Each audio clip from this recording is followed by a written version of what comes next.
আসসালামু আলাইকুম। আমরা মসজিদে যাচ্ছি মঙ্গোলিয়া। এই যে আমার সাথে দেখছেন মামু আছে, তারপর এই যে আশিক দেওয়ানা আছে, আশিক ভাই। ওই বাট্টু, বাট্টু মোবাইল দেখো সারাদিন। তো মঙ্গোলিয়া মসজিদ পিচ্ছাই পেতে অনেক কষ্ট হয়। তারপর আমরা কার নিয়েছি, কার নিয়ে ঘুরে ঘুরে দেখতেছি, চেষ্টা করতেছি আমরা মসজিদ খুঁজে বার করব ইনশাল্লাহ।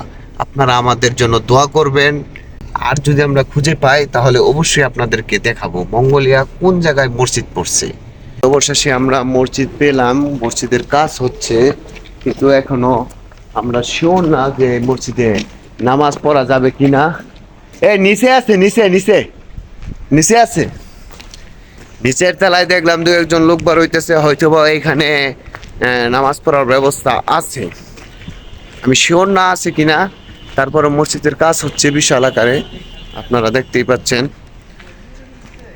তো দোয়া করবেন আজকে শুক্রবারে নামাজটা যেন আমরা পড়তে পারি। বাংলাদেশের সকলে আমাদের জন্য দোয়া করবেন। আমরা একটা মসজিদে আসছিলাম, ওই মসজিদের কাজ চলতেছে, এখনো কমপ্লিট হয় নাই। এখন আমরা অন্য একটা মসজিদের জন্য রওনা দিচ্ছি। حي على الصلاة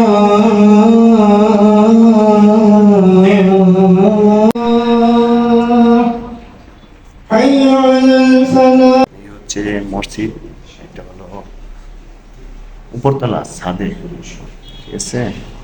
অবশেষে মসজিদ খুঁজে পেলাম ভাই, যেটা হচ্ছে মসজিদ। এটা লোকেশন হচ্ছে দেখেন একটু ভালো করে, ওই দেখেন পিছনে দেওয়া আছে, ঠিক আছে। ওইটার সামনের সরাসরি ঢুকতে হবে।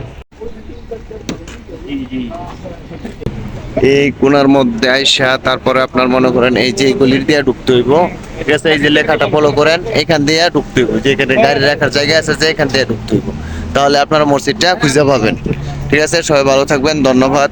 বুঝাই দিয়ে আবারও এই কোণা দিয়ে ঢুকতে হবে, যে মাইনাস যে সিনোড আছে এখান দিয়ে ঢুকতে হবে, এদিক দিয়ে রাস্তা, এটাই রাস্তা। এই যে বাচ্চাকে নিয়ে যাইতেছে, এইটাই হচ্ছে রাস্তা।